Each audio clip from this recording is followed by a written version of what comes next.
Selamat malam dan selamat bertemu kembali dalam Renungan Malam God's Amazing Grace atau Kasih Karunia Allah yang Mengagumkan oleh Ellen G. White, tanggal 9 April 2026.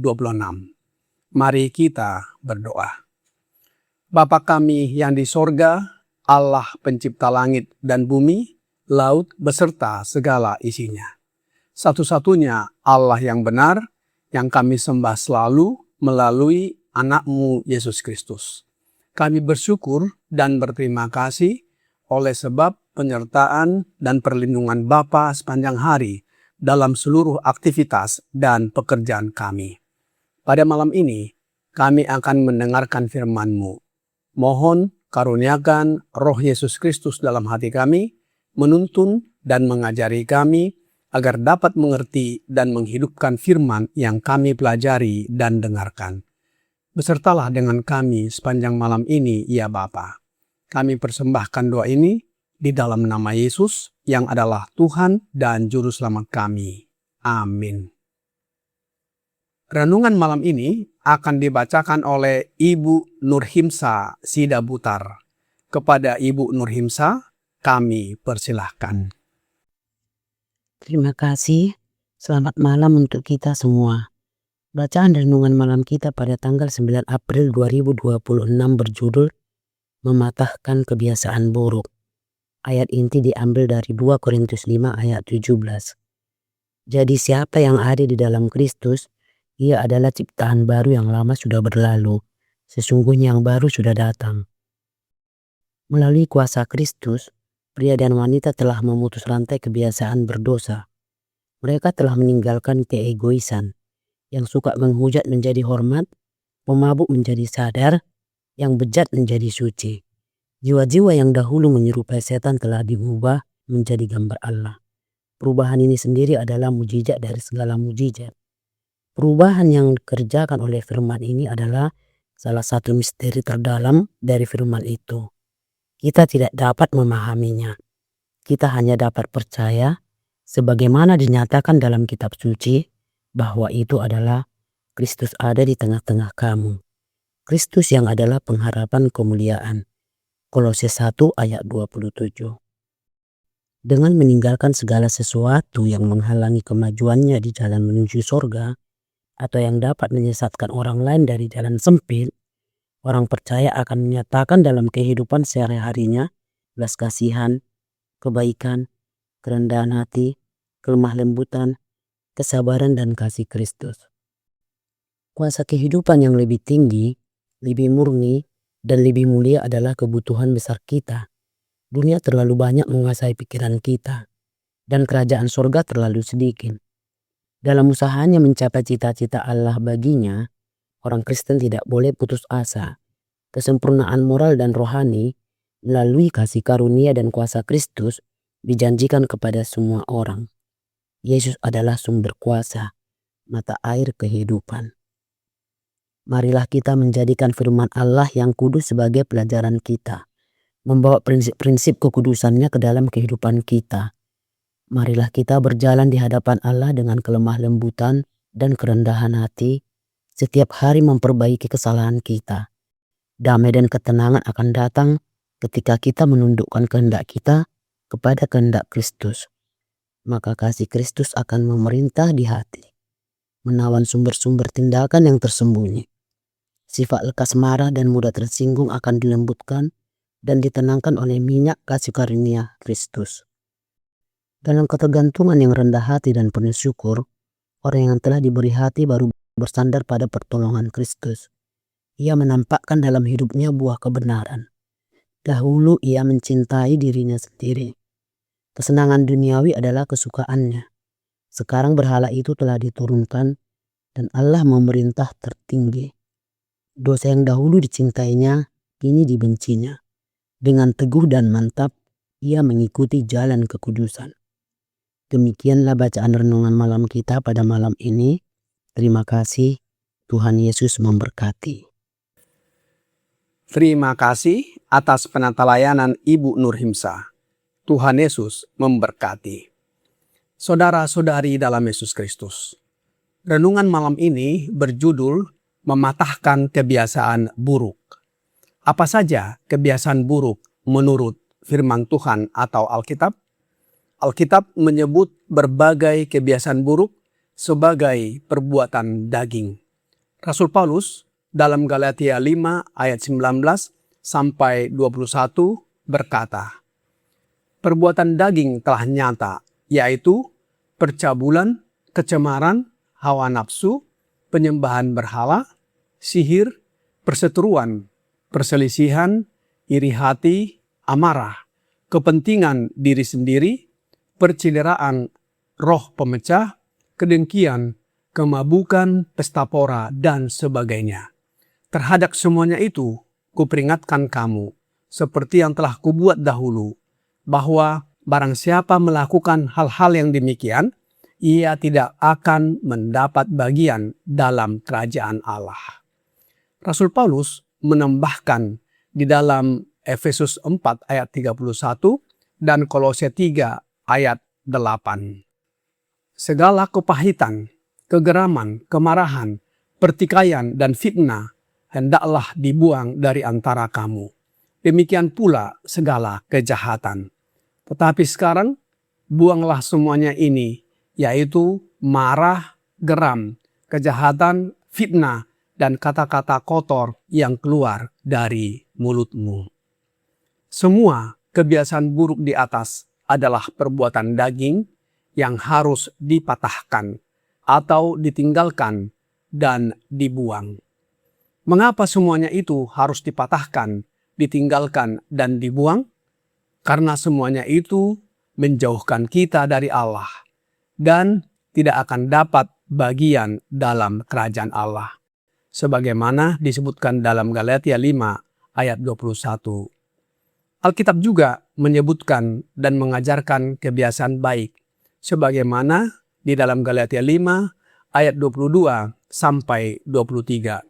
Disebutkan buah roh seperti kasih, sukacita, damai sejahtera, kesabaran, kemurahan, kebaikan, kesetiaan, kelemah lembutan, dan penguasaan diri.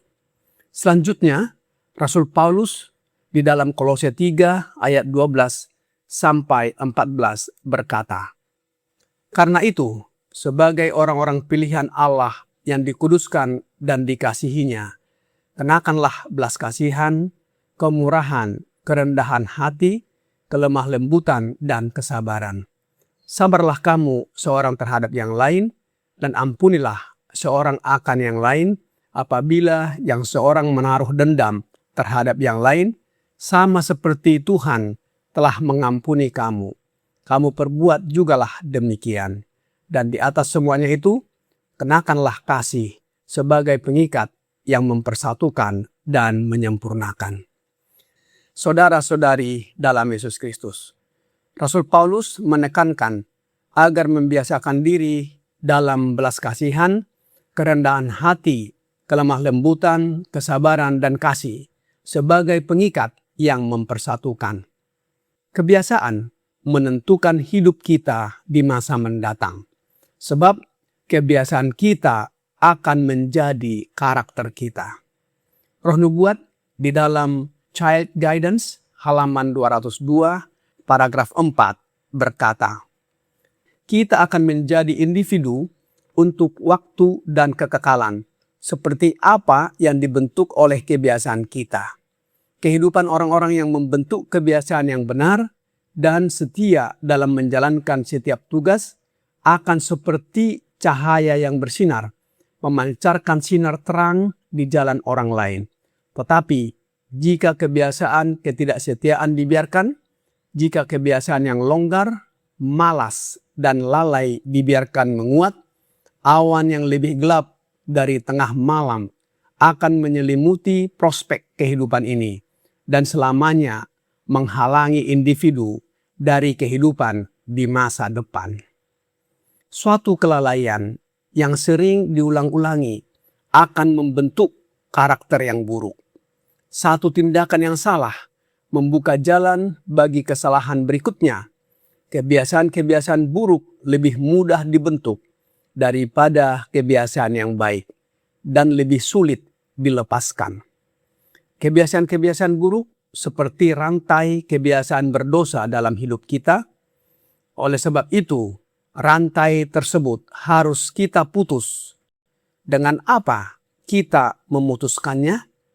Dalam renungan malam ini, God's Amazing Grace, halaman 107, paragraf 2 berkata, melalui kuasa Kristus, pria dan wanita telah memutus rantai kebiasaan berdosa. Mereka telah meninggalkan keegoisan, yang suka menghujat menjadi hormat, pemabuk menjadi sadar, yang bejat menjadi suci. Jiwa-jiwa yang dahulu menyerupai setan telah diubah menjadi gambar Allah. Perubahan ini sendiri adalah mujizat dari segala mujizat. Perubahan yang dikerjakan oleh firman ini adalah salah satu misteri terdalam dari firman itu. Melalui kuasa Kristus, kita memutus rantai kebiasaan berdosa atau kebiasaan buruk dalam kehidupan kita. Perubahan yang dikerjakan oleh firman ini yang adalah Kristus merupakan satu misteri terdalam dari firman itu. Kita tidak dapat memahaminya. Kita hanya dapat percaya sebagaimana dinyatakan dalam kitab suci bahwa itu adalah Kristus ada di dalam kamu, Kristus yang adalah pengharapan kemuliaan. Kolose 1 ayat 27. Hanya Yesuslah satu-satunya harapan kita untuk mengerjakan perubahan dari kebiasaan-kebiasaan buruk menjadi kebiasaan-kebiasaan baik. Setiap orang yang ada di dalam Kristus menerima identitas baru sebagai ciptaan baru. Ini adalah dasar dari kemenangan atas kebiasaan buruk. Oleh sebab itu, ayat inti renungan malam ini di dalam 2 Korintus 5 ayat 17 berkata, jadi siapa yang ada di dalam Kristus, ia adalah ciptaan baru, yang lama sudah berlalu, sesungguhnya yang baru sudah datang. Kuasa perubahan dalam Kristus oleh Roh-Nya memutus kebiasaan-kebiasaan buruk.